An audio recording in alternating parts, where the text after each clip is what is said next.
I would like to say a warm welcome to the viewers. My name is Lukai Sotsita, and we at Encounters are privileged and excited to be speaking to Sarah and Jesse, who are the producers and directors behind the documentary Still Water. A little bit about the filmmakers themselves. Sarah Gouveia is an award-winning filmmaker. Sarah's first feature film documentary, The Sound of Mosques, set in Mozambique, had its world premiere at IDFA 2018 and won Best Feature Documentary at the Plateau International Film Festival, the 14th SAFTA Golden Award for the Best Cinematography in 2020, the Best Directing and Best International Feature at the 7th Brazil International Cinema Festival. Sarah's Mother to Mother, produced by the Agro Company and Seashore Films, premiered at the 2020 Encounters International Film Festival, which it was praised as engaging and thought-provoking work of cinema that expands on collective humanity, and awarded its second place at the IDEA Award to Best Documentary Film. The film has received 2021 SAFTA nomination for Best Documentary, Best Sound, and as well as Best Cinematography. Jessie Zinn is a filmmaker from Cape Town, an MFA candidate in the documentary program at the Stanford University. Her work focuses on narratives driven by women and coming-of-age stories. As a filmmaker with experience in commercials as well as non-fiction content, her work often blends the line across different genres. She is committed to ethical and collaborative filmmaking that actively engages with participants in front of the camera. Her films have screened at IFA Docs, MoMA Doc Fortnight, Vision the Real, and the SF Film in 2017. She was named as Marie Claire Feature Sharper in partnership with Marie Claire Magazine. And in 2018, she was named a Mail and Guardian 200 Young South African Woman. She's currently in post-production of a first feature documentary, The Home, which has received several support from NFEF and has been selected for IFP Film Week, the Sheffield Meat Market, IDFA Academy, the Durban Film Mart, and the Vision the Real Rough Cut. It is an honor to be in the presence of such accomplished young women. How are you guys doing today? Doing well. How are you? How are we doing well as well? I'm doing well as well. Okay, let's get right into the Q&A. Sarah, the first question is for you. And the question is, could you tell us how you found the story of Sensei to Gather Flowers? Yeah, so it was actually, I read an article on Sensei in a newspaper quite a few years ago, actually, and that kind of sparked a curiosity. And then I had started collaborating with Jesse, and we both decided that, you know, it would be a good thing to maybe go visit Sensei and check out the dojo. And when we went there the first time, Noir was there as well, the little girl, and it was her very first lesson. And then that kind of, I think, triggered looking into that space from the viewpoint of a child almost, you know, trying to have a more innocent kind of take on the story. So I guess it became a film about both the Sensei and Noir, you know, and their relationship. Yeah. Okay. And Jesse, how Sarah just mentioned how you both came to contact and decided to embark on this journey, but how did you two come to working together or choosing to work together on this project? Well, there's a joke in South Africa that the documentary film space is a bit of a cult. It's very small. So Sarah and I had known each other through the documentary space in South Africa, and we'd been friends. And I think we'd also worked on a music video previously together. And we both have very similar interests in the kind of documentary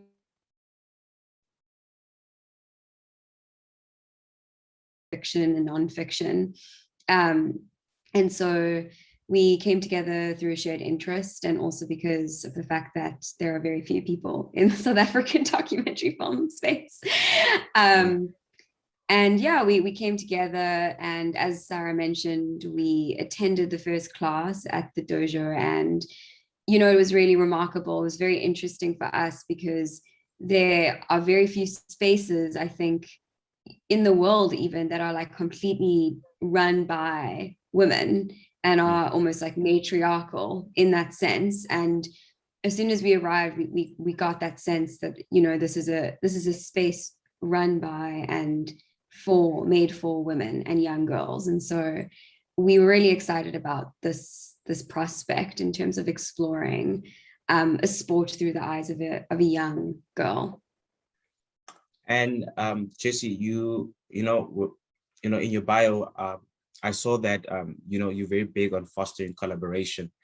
And yes, you spoke about how you and Sarah have an existing relationship prior to this, but you know, when it comes to this specific film, I saw that you both have been co-directing.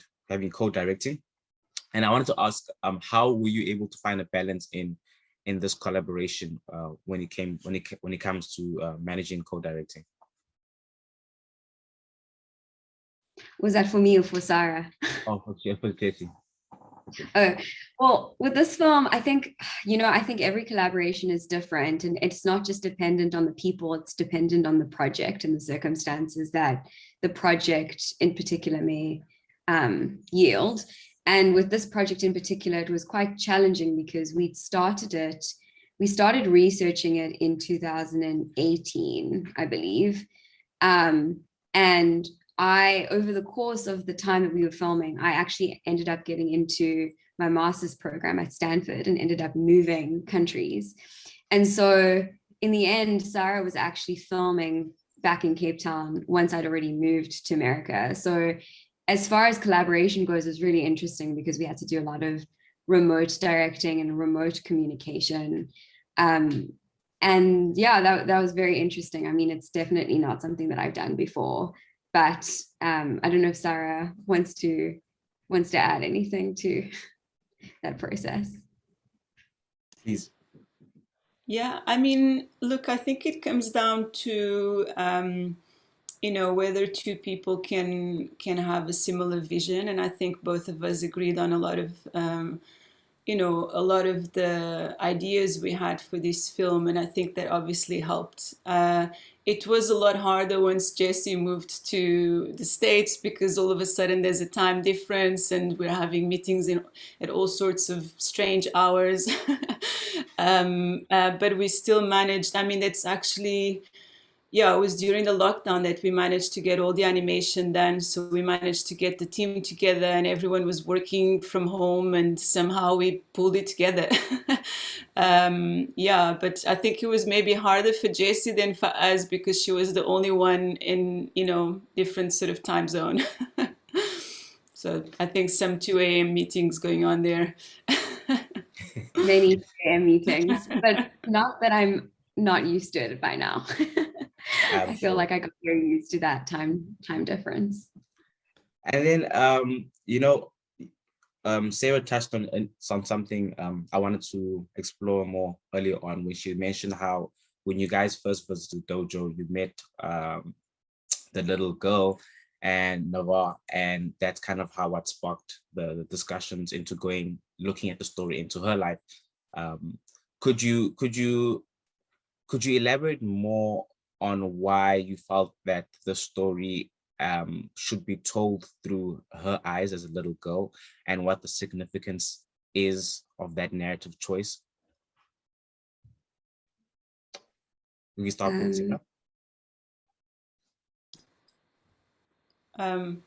Is that for me? Okay. Yes. Oh, yeah.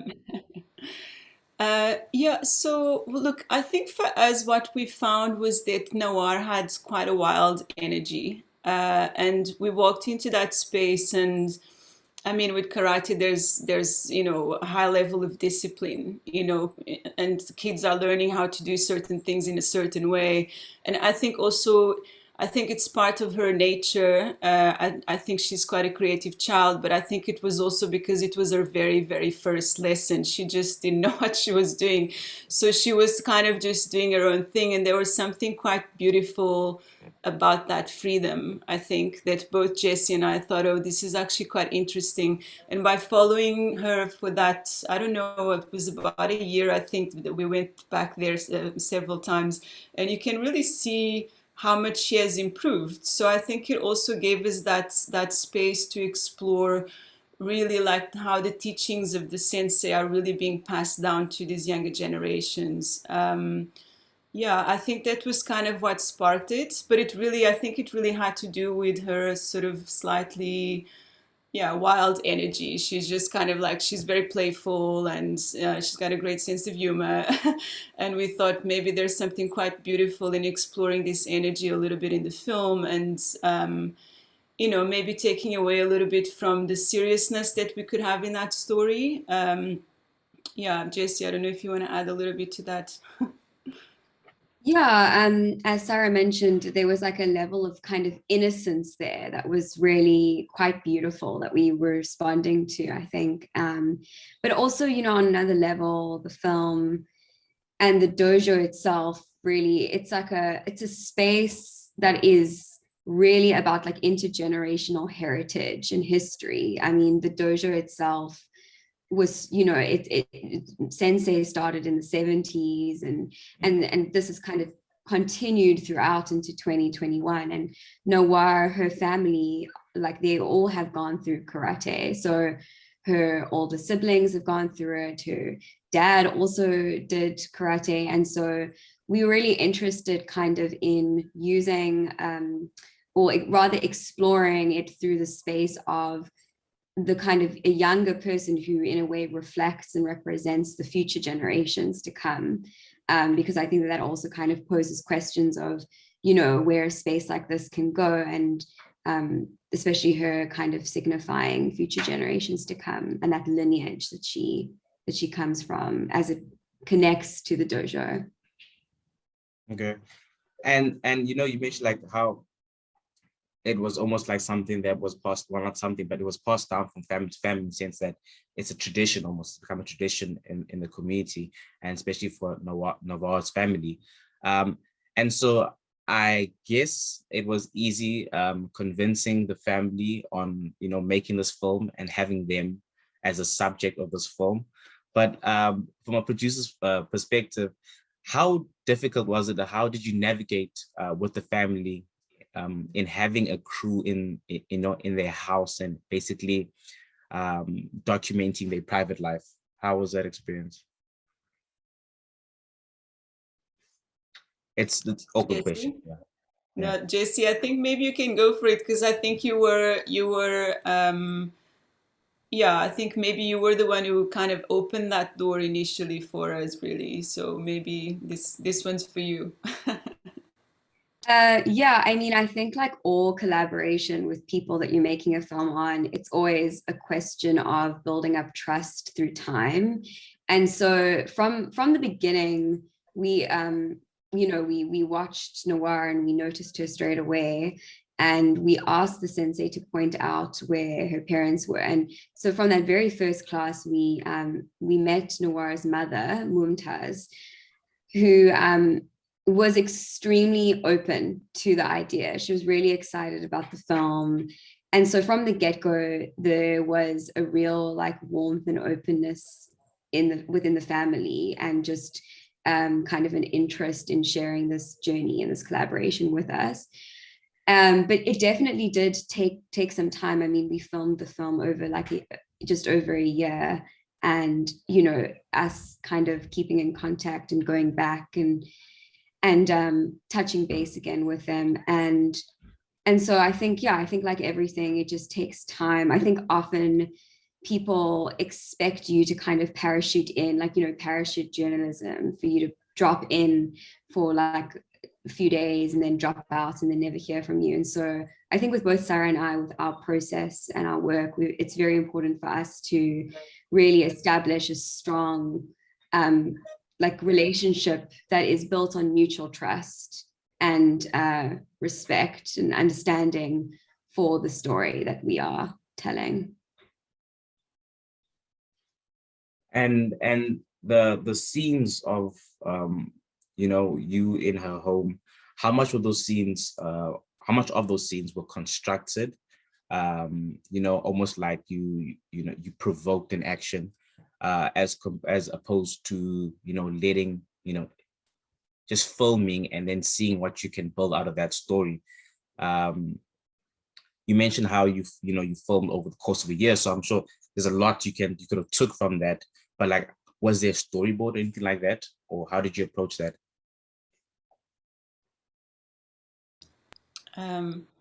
Jessie, do you want to go? No, I was going to say you take this one. So the first few times we went to the home, we did a couple of interviews with Mumtaz because we wanted to get a little bit more, I suppose, insight into the dynamics of the family, and into Nawar, and as a child, and her energy, and we do use a little bit of that in the film. And then we would just spend a couple of hours and just kind of film. So there wasn't a lot of things that we asked them to do, also because Nawar kind of just does her own thing anyway. So we kind of just have to adapt. So towards the end, when we went back, we were trying to do an interview with Nawar, and that's actually when we got those shots that opened the film with her. And we were trying to get specific shots, but she was also kind of doing her own thing. And it just became this attempt at something that turns into something else, But I wouldn't say that we never really had a storyboard for the film. I think we went pretty much with the flow. We just tried to figure out what was happening when. So the tournament, at one point, there's a scene that didn't make it into the film, but they had a class in Cork Bay, I think it was, by the beach, St. James. So we went to that as well. So we just tried to be there for days when there was something happening that would help with the narrative somehow. But we wouldn't ask them necessarily to do things for us. I mean, there's a couple of maybe slow motion shots that we got the sensei kind of posing to camera. And those are sort of like more like, I suppose, more like playful moments to help us with the edit as well, and to just help us a little, like, stylize the story a little bit. But most of the scenes that you see in the house were pretty much just kind of fly on the wall, see what happens, and then we had to find the narrative kind of in the edit, really. Yeah. I was just about to ask that in like, how has the story kind of developed from what was the initial idea to what ended up in the edit? I mean, and secondly, how do you keep the focus over a course of a year, in making this film?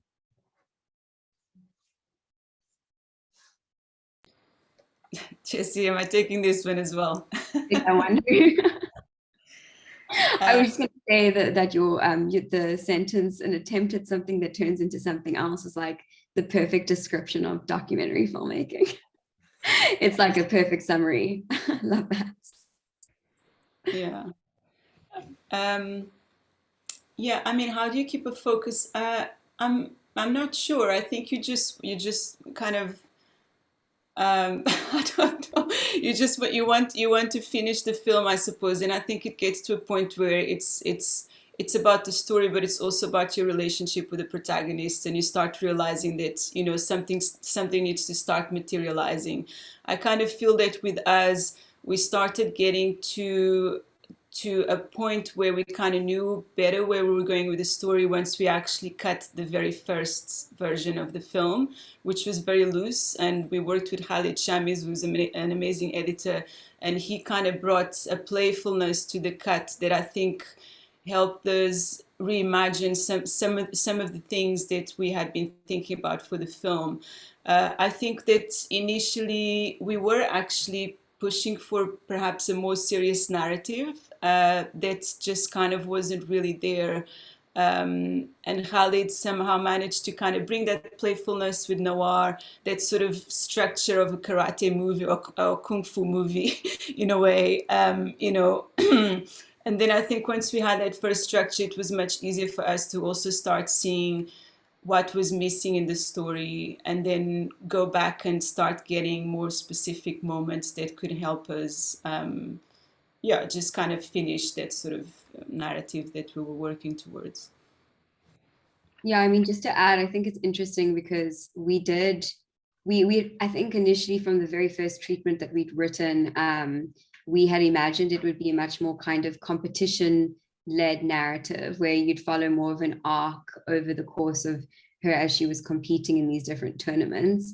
But from the beginning, from our very first treatment that we wrote, narrative and visual, we always did have this idea that it would be this quirky, fun, playful film. And it just ended up being more, I think, character focused than it was kind of plot focused. But it's interesting because I think when you are in that process of development and you write something, you know, things have a way, or there's like a tendency for your ideas to kind of self-actualize, whether it's subconscious or conscious.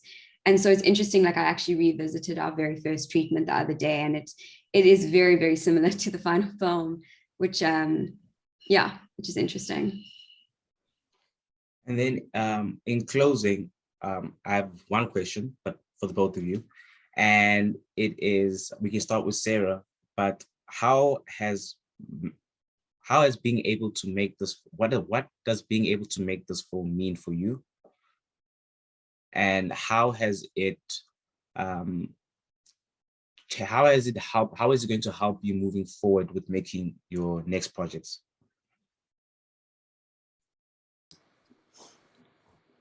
In terms of, you know, the meaning of the story, I think for me, initially, it really had to do with the fact that, you know, I don't think that there's a lot of stories from the Cape Flats that feel like this. And I think we wanted to tell a story that felt a little bit different. And I think the dojo, because it's such a sort of maternal place in a way because of the sensei, I think that it allows us to explore what happens in those four walls from us. It's quite a nurturing kind of place in a way. The things that the sensei tells to the kids, you know, you can conquer the world. It's like everything is very positive in that space. And I think for me, it really had to do with the fact that you know, when I read that article, I was like I found it interesting because it's not the sort of story that I hear from that area. In terms of how it's going to help me with future projects, I'm not sure. I mean, I think that, you know, I think each film has got its own kind of life, and you just kind of throw yourself into it, and you know, but I think at the end of the day, there's always a thread in terms of what interests you. You know, The Sound of Masks was a film with a dancer in Mozambique that looked at colonial history. This film is a film, you know, with karate, so there's still body movement, you know, so there's a thread there in terms of expressing through movement that I'm very much interested in. But yeah, I mean, in terms of the next projects, I don't know, I've got a couple in development, so let's see how it fits into them. Thank you. That's okay. Jessie? Should I go now? Oh yeah. Yes. Yeah, I think it's interesting. I think, you know, like one of the things that I love about documentary is that every film is like an encounter of some kind, whether it's with an individual or a space or a community, whatever it may be. And it's always, what I love about it is that it's an encounter with something that you wouldn't necessarily have encountered on your own terms in your own life. And so for me with this film, it was just so extraordinary because it was like a portal that like opened up this entire world that exists in Cape Town of this, you know, karate kind of space as it relates to specifically women in this community that I would have never, you know, had any idea about until this film came about. And not only does it open up a world, but it really allows you to immerse yourself and almost like become part of that world.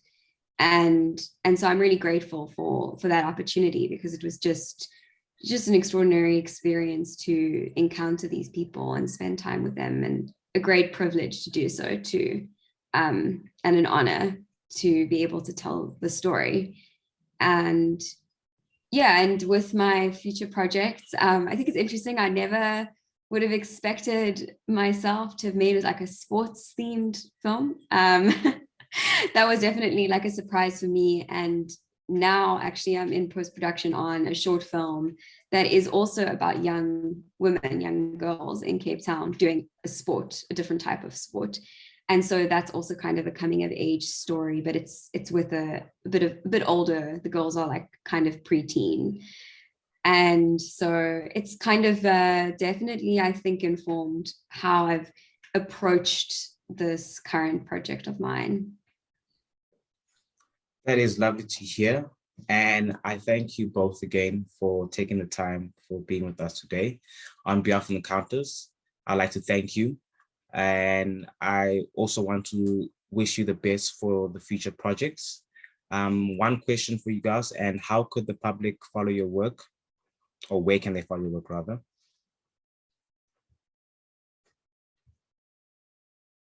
We can start with Jessie. You can follow me on Instagram at Jessie Zinn, JESSIEZINN, just my name. And in my Instagram, there's also my website, which is just jessiezinn.com. And that is how you can keep up with, and I have a couple of films that are doing the festival rounds at the moment. So all the info is on my website, which is linked through my Instagram.